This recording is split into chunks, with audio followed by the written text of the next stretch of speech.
বন্ধুরা, আমি ঝর্ণার কিচেন। আজকে একটা রেসিপি করে দেখাবো।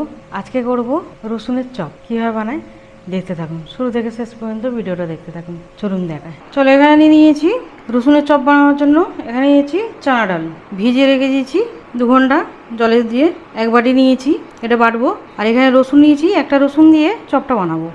আর এখানে কাঁচা লঙ্কা নিয়েছি কতগুনি, এটা বেটে নেবো। আর এই রসুনটাকে ছাড়াবো। রসুনটা ছাড়িয়ে দেখাবো। এইভাবে রসুনগুলি ছাড়িয়ে নেবো। এখানে ডালটা বেটে নিয়েছি, একদম সামান্য জল দিয়ে বেটেছি। আর রসুনটা এখানে ছাড়িয়ে নিয়েছি। রসুনটা এটাতে একটু থেতলে নেবো, এরকমভাবে থেতলে নেবো।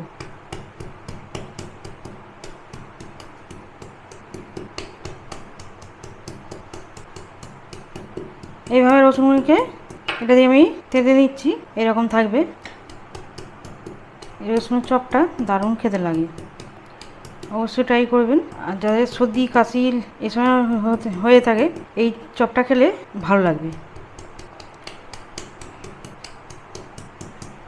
মুখের টেস্ট বদলে যাবে। আমি এখানে বড় রসুনগুলো নিয়েছি, এখানে ছোটো রসুনও ব্যবহার করতে পারেন। প্রত্যেক রসুনটা আমি এভাবেই থেতলে নিচ্ছি।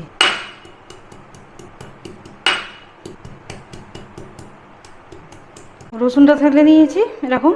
আর এখানে 3টে কাঁচা লঙ্কা নিয়েছি, ছোটো ছোটো করে কেটে নেবো। লঙ্কাগুলো ঝাল আছে বলে আমি 3টে দিলাম, একটু ঝাল ঝাল খেতে ভালো লাগবে এই চপটা। এবারে এতে তুলে নেবো। কাঁচা লঙ্কাটাও দিয়ে দেবো।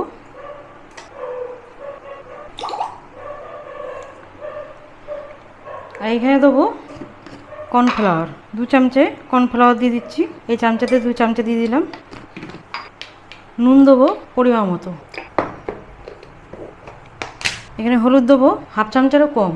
অল্প সামান্য জিরে দেবো, গোটা জিরে। এটা আর কিছু দিতে হবে না, এটা দিয়েই হবে। এখানে তেলটা গরম বসিয়ে দিচ্ছি, সাদা তেল নিয়েছি। আর এখানে এটা পুরো দিয়ে দেবো। এরকম বেটেছি, একটা দুটো হাফ হাফ ভাঙা আছে, খেতে ভালো লাগবে মুখে পড়লে। এটা একদম জল কম দিয়ে বাটতে হবে, খুব বেশি ঢিলে হবে না। খুব বেশি পাতলা হয়ে গেছে হলে আরও মেশাতে হবে, কর্নফ্লাওয়ার মেশাতে হবে। চেষ্টা করবেন একদম কম জলে এটাকে বাটা। শিলে হলে একদম জল লাগবেই না। অনেকে শিল ব্যবহার করে, অনেকে মিক্সি ব্যবহার করে। এসব কিছু মিশিয়ে নেব। এটা গরম রাইস দিয়েও খেতে পারে, এটা চা কফি দিয়েও খেতে পারবেন। এখন বর্ষাকাল, চায়ের সাথেও খেতে পারেন। সন্ধেবেলা এভাবে বাইনে সন্ধেবেলা চায়ের সাথেও খেতে পারেন, খেতে বেশ ভালো লাগবে। এই সাদা তেলটা গরম হয়ে গেছে, কমিয়ে দিচ্ছি। প্রথমে দিলেই কালার চলে আসবে, ভালো হবে না। ভালোভাবে মিশিয়ে নিয়েছি। চপের এর মধ্যে তো করে এইভাবে দিয়ে দেবো। আঁচটা এখন কমানো আছে, এদের সবগুলোই দিয়ে দেবো। আর একটা হবে, এটা সাইড করে দিয়ে দিলাম। সবগুলো এতে হয়ে গেছে। এবারে আঁচটা বাড়িয়ে দেবো। দেওয়া হয়ে গেছে, এবারে বাড়িয়ে দিলাম। এরকম গোল্ডেন কালার করে একটু ভেজে নেবো। বাইরে থেকে ক্রিস্পি হবে আর ভেতর দিকে একদম নরম, এরকম ভাজতে হবে। আর একটু উল্টে পাল্টে ভেজে নেবো। এবার হয়ে গেছে, তুলে নেবো।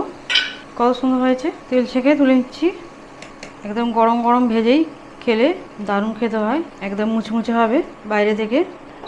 হয়ে গেছে, বন্ধ করে দিলাম। কত সুন্দর হয়েছে, একদম মুচমুচে হয়েছে। এভাবে একটু সাজিয়ে দিলাম, দেখতে কত সুন্দর হয়েছে। খেতেও কিন্তু দারুণ লাগে। আমার রেসিপি ভালো লাগলে বন্ধুদের সাথে শেয়ার করবে, লাইক করবে আর সাবস্ক্রাইব করবে।